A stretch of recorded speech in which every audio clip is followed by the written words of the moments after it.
Avant de plonger dans cette histoire incroyable, pensez à vous abonner à la chaîne et à activer la cloche. Ici, chaque récit a quelque chose à dire, et vous ne voudrez pas en manquer un seul. Elle a dit que sa mère était un général. Ils ont ri. Jusqu'à ce qu'elle arrive. C'était un mardi matin ordinaire à Huntsville, en Virginie, une ville à la fois discrète et stratégique, façonnée par l'histoire militaire et les traditions patriotiques. Autour de la ville, les pins dressaient leurs silhouettes sombres, comme des sentinelles silencieuses surveillant les générations de soldats passés et présents. Les rues, calmes à cette heure, portaient encore la fraîcheur de la nuit, tandis que le soleil commençait à réchauffer doucement les façades en briques rouges et les clôtures blanches bien alignées. Dans le quartier résidentiel huppé d'Oak Ridge Hill, où chaque maison semblait sortie d'un catalogue de perfection, les pelouses étaient tondues avec une précision militaire. Les drapeaux américains flottaient fièrement sur les porches, comme pour rappeler à tout passant qu'ici, l'ordre, la réussite et l'appartenance nationale n'étaient pas seulement des idées, mais des obligations sociales. Sur le trottoir, Maya Thompson, 16 ans, avançait d'un pas tranquille. Elle portait son sac à dos un peu usé, et sa casquette militaire légèrement trop grande, un cadeau de sa mère cachait en partie ses longues tresses nouées avec soin. Les écouteurs vissés dans ses oreilles diffusaient une playlist où se mêlaient rap conscient et jazz moderne, une bande-son intime qui l'aidait à faire le vide. Ce moment de marche, entre la base et le lycée, était l'un des rares instants de la journée où Maya se sentait vraiment elle-même. Seule. Invisible. À l'écart du regard des autres, du poids des attentes. Elle aimait la régularité de ses pas, la sensation de l'air frais du matin sur son visage, le crissement des feuilles sous ses baskets. C'était sa routine, son refuge. Elle vivait avec sa mère sur la base militaire de Fort Davis, dans une maison discrète mais strictement surveillée. Leur quotidien était réglé comme du papier à musique, réveil à 5h30, silence à 22h, pas d'imprévu. La vie avec le général Ava M. Thompson, sa mère, imposait une discipline qu'elle avait intégrée très tôt. Mais au-delà de l'uniforme, Maya nourrissait pour sa mère une admiration profonde, presque sacrée. Cette femme noire de 49 ans, droite comme un chêne, décorée de médailles et d'honneurs, commandait le respect dans chaque salle où elle entrait, qu'il s'agisse du Pentagone ou d'une base à l'étranger. Mais à l'extérieur des grilles bien gardées de Fort Davis, le nom de Thompson ne lui servait à rien. Là-bas, dans les rues d'Oak Ridge Hill, elle n'était pas la fille du général. Elle était juste une fille noire. Une silhouette isolée dans un quartier où les regards étaient lourds de soupçons et les sourires rares.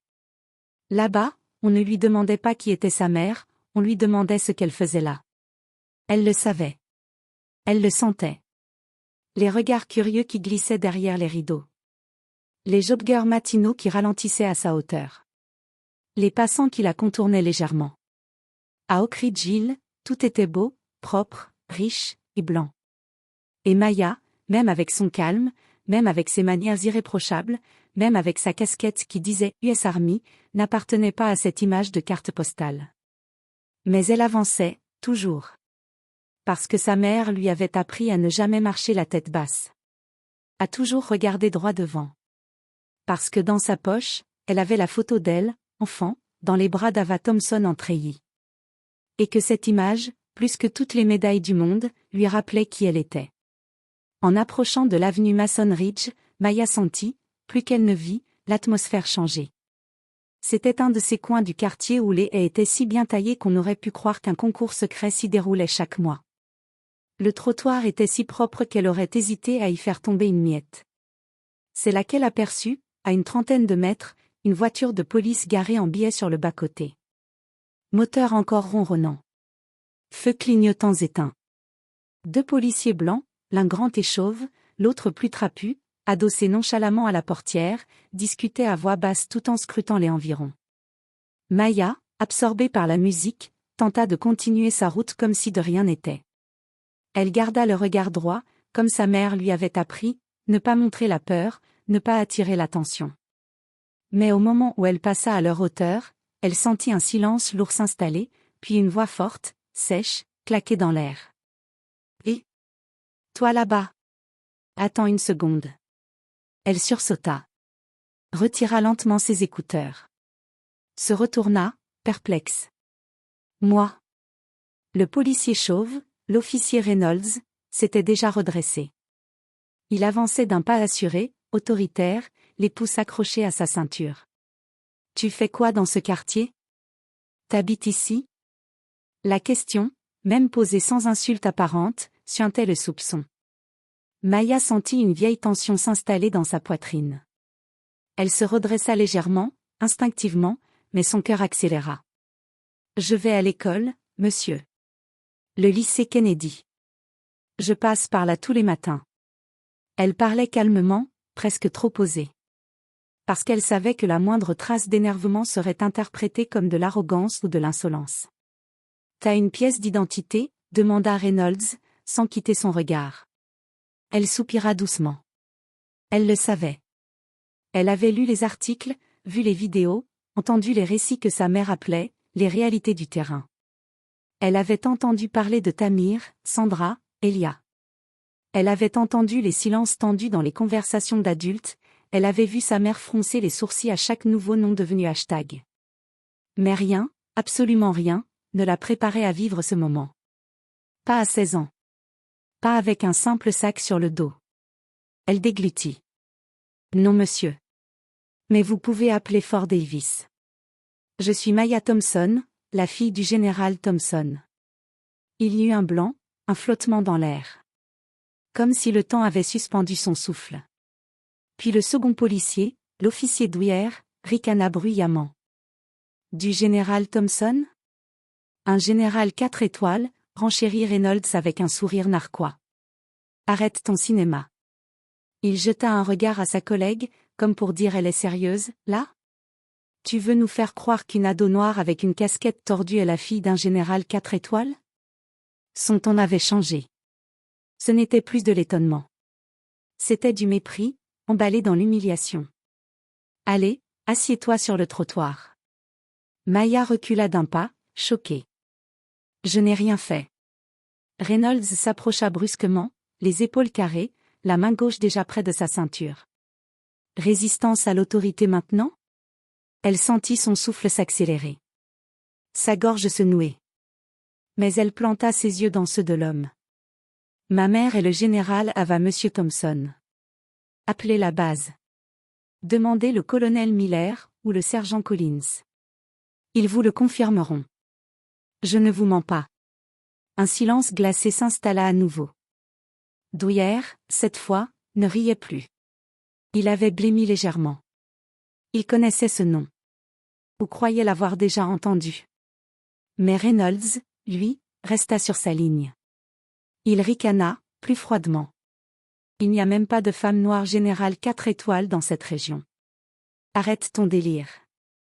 T'as peut-être vu ça sur une série Netflix. Il sortit ses menottes lentement, sans crier, comme on sort une routine bien huilée. On va t'emmener au poste. T'expliqueras tout ça là-bas. Maya recula encore, ses mains tremblaient. Une vieille femme arrosait ses fleurs à quelques maisons plus loin. Un jogger ralentit brièvement mais reprit sa course.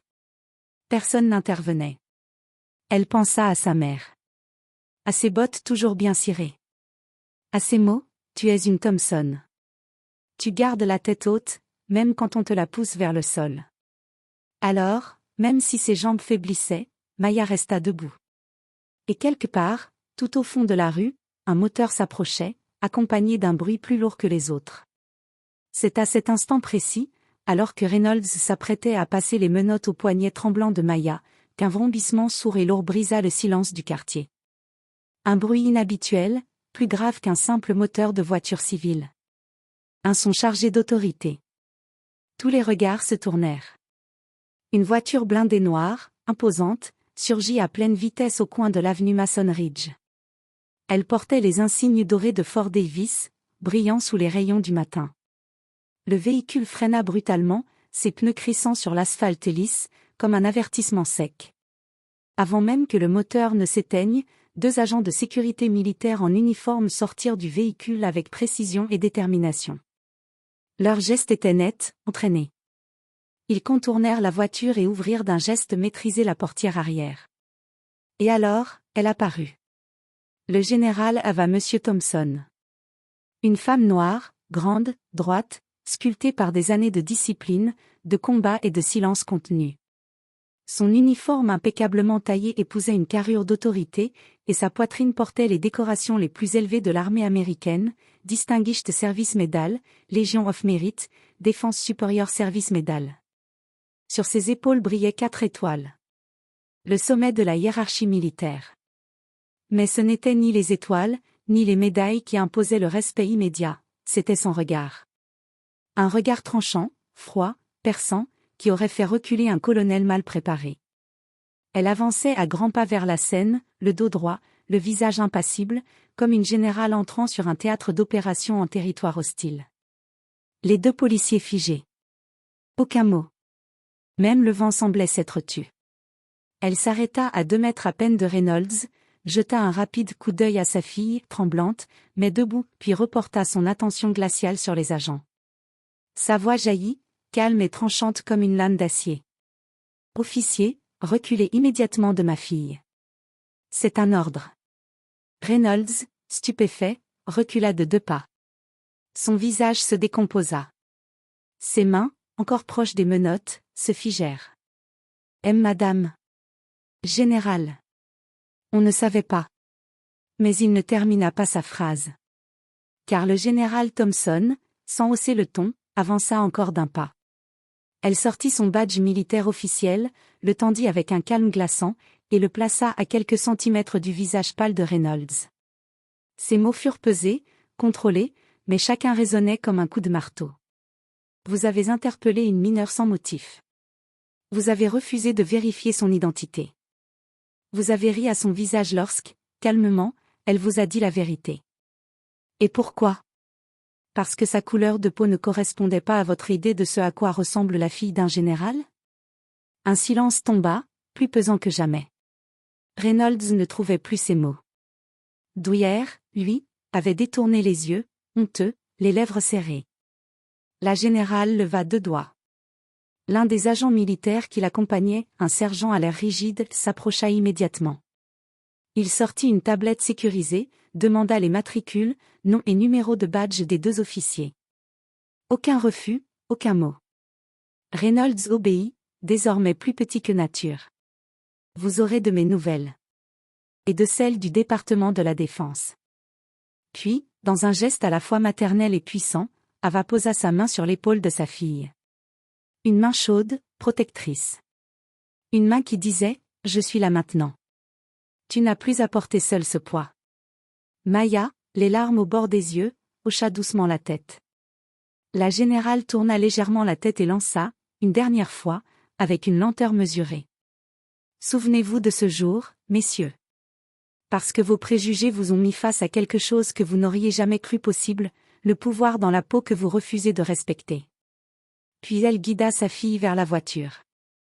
Les portes se refermèrent avec un claquement sec, et le véhicule blindé s'éloigna lentement dans la rue paisible, laissant derrière lui 2 policiers immobiles, et un silence qu'aucun uniforme ne pourrait plus jamais faire taire.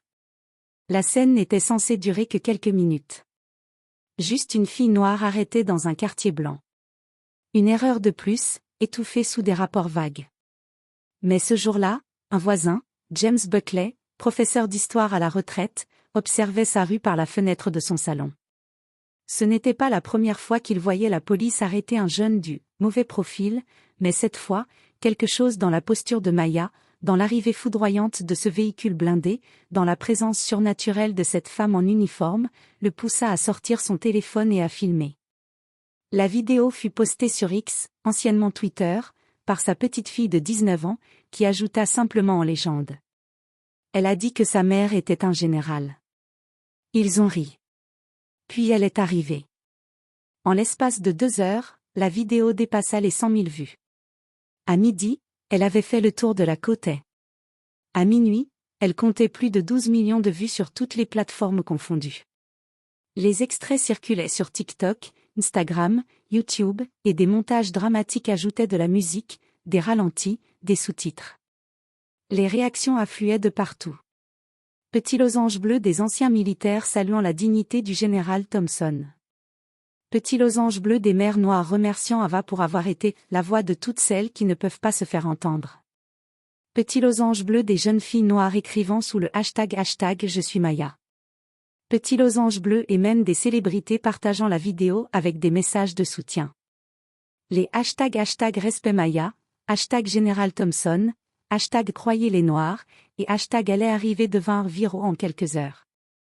Le lendemain matin, les talk-shows nationaux en faisaient leur sujet principal. Sur CNN, un débat s'enflamma. Pourquoi une adolescente noire a-t-elle besoin d'un général pour être crue? Good Morning America proposa une interview exclusive. Oprah elle-même appela le bureau du Pentagone pour inviter Ava à s'exprimer. Le New York Times consacra sa une au sujet. Une étoile parmi les étoiles, ce que l'Amérique refuse encore de voir. Face à cette avalanche médiatique, le département de police de Huntsville annonça l'ouverture immédiate d'une enquête interne. Le chef de la police donna une conférence de presse maladroite, tentant de désamorcer l'indignation publique. L'agent Reynolds fut suspendu avec effet immédiat. L'officier Douillère, lui, fut placé en congé administratif en attendant la conclusion de l'enquête. Mais au cœur de la tempête médiatique, Maya restait en retrait. Elle ne cherchait ni vengeance, ni gloire. Elle voulait simplement retourner à sa vie d'adolescente, aller au lycée, écouter sa musique, dessiner dans son carnet secret. Elle n'avait jamais voulu être un symbole. Elle ne voulait pas devenir un visage collé à une cause qui la dépassait. Mais l'Amérique, elle, avait déjà fait son choix. Quand elle finit par accepter, timidement, une interview exclusive pour l'émission 60 minutes, la journaliste lui demanda, avec une douceur presque maternelle. « Maya, est-ce que vous vous êtes sentie humiliée, ce jour-là » Maya prit une longue inspiration. Elle était assise dans un studio calme, sobrement éclairé. Elle portait un simple pull gris, ses cheveux nattés, et son regard fixait l'objectif, serein. « Non. Pas pour moi. Ce n'est pas moi qu'ils ont humilié. C'est l'uniforme de ma mère. C'est les sacrifices de nos ancêtres. C'est leur propre conscience qu'ils ont salie. Pas la mienne. » Un silence respectueux suivit sa réponse. La journaliste, visiblement émue, ne dit rien pendant quelques secondes. Le plateau entier semblait suspendu au souffle de cette adolescente qui, par sa dignité, venait de renvoyer à l'Amérique un miroir brutal et nécessaire. Ce soir-là, la vidéo de l'interview atteignit 5 millions de vues en moins de 6 heures. Et dans tout le pays, dans les écoles, les familles, les casernes, les salons, les gens murmuraient un nom avec un mélange de respect et de honte, Maya. 2 semaines après l'incident de Mason Ridge, le général Ava M. Thompson reçut une invitation officielle de l'Académie militaire de West Point, bastion légendaire de l'élite militaire américaine. Ce n'était pas la première fois qu'elle y mettait les pieds, elle y avait elle-même étudié, 30 ans plus tôt, dans un climat encore bien différent, mais c'était la première fois qu'on lui demandait de prendre la parole en tant que figure morale, en tant que modèle, en tant que mère. L'amphithéâtre était plein à craquer. Près de 1200 cadets en uniforme, classés par rang et par promotion, avaient pris place. Des membres du haut commandement étaient également présents, ainsi que des représentants du ministère de la Défense, des journalistes, des anciens combattants, et une dizaine d'élèves de lycée invités pour l'occasion, assis au premier rang. Dans les coulisses, certains murmuraient qu'un tel engouement n'avait pas été vu depuis le passage de Colin Powell. Le silence tomba dès qu'elle monta sur scène. Elle ne portait pas la tenue de cérémonie classique. Elle avait choisi son uniforme opérationnel, celui qu'elle portait lors des décisions critiques, sur le terrain. Son visage était grave, mais son regard brûlait d'une lucidité implacable. Elle salua l'assemblée d'un simple mouvement de tête. Elle parla pendant plus de 20 minutes. Elle raconta son propre parcours. Le silence dans les couloirs. Les regards sceptiques dans les salles de briefing. Les remarques voilées, « Vous êtes certaine d'être dans la bonne pièce, lieutenant ?» Elle parla des combats qu'elle avait menés non seulement contre les ennemis extérieurs, mais aussi contre les résistances invisibles de l'intérieur. Elle parla ensuite de ce matin-là, dans une rue résidentielle banale, où sa fille s'était tenue droite devant 2 officiers qui ne voyaient en elle qu'un problème à éliminer. Elle raconta l'appel d'un subordonné paniqué, « Général, on a une situation à Mason Ridge. Il semblerait que votre fille soit interpellée. » Et elle conclut ainsi. Quand ma fille leur a dit qui elle était, ils ont ri. Parce qu'ils ne pouvaient pas concevoir que l'autorité puisse porter son visage. Que la vérité puisse sortir de sa bouche. Que la légitimité puisse résider dans sa peau. Mais j'ai une nouvelle pour vous. L'avenir porte ce visage. Il est noir. Il est fier. Il est discipliné. Et il est plus fort que le doute. Il est féminin, souvent. Il est jeune, parfois. Il ne demande pas la permission. Il marche droit, même quand on le pousse de côté. Et vous, vous êtes ceux qui devez l'accueillir, le protéger, et surtout ne pas avoir peur de le servir. Un silence stupéfait suivit ces mots. Puis une ovation jaillit, brutale, profonde, debout. Pas un geste automatique. Un mouvement de cœur. Un applaudissement de respect, d'admiration, mais aussi de réveil. Dans les rangs, certains avaient les larmes aux yeux. Des jeunes recrues noires, brunes, asiatiques, métissées, qui s'étaient parfois demandé si elles avaient leur place ici, levaient maintenant le menton avec assurance. D'autres, blancs, sincères, comprenaient soudain l'ampleur du silence qui les avait entourés trop longtemps. La caméra de l'académie filmait. Les images furent diffusées dans tout le pays. Le discours fut partagé dans les écoles militaires, dans les académies de police, dans les universités.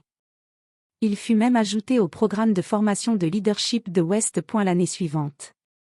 Et dans les jours qui suivirent, Maya, regardant la vidéo dans sa chambre sur la base, seule avec ses écouteurs, murmura. « Maman, tu n'as pas seulement parlé pour moi. Tu as parlé pour toutes celles qui n'ont jamais pu le faire. » Ce jour-là, le nom Thompson entra dans l'histoire. Pas seulement comme un grade, pas seulement comme une étoile, mais comme un symbole vivant de courage, de dignité et d'héritage.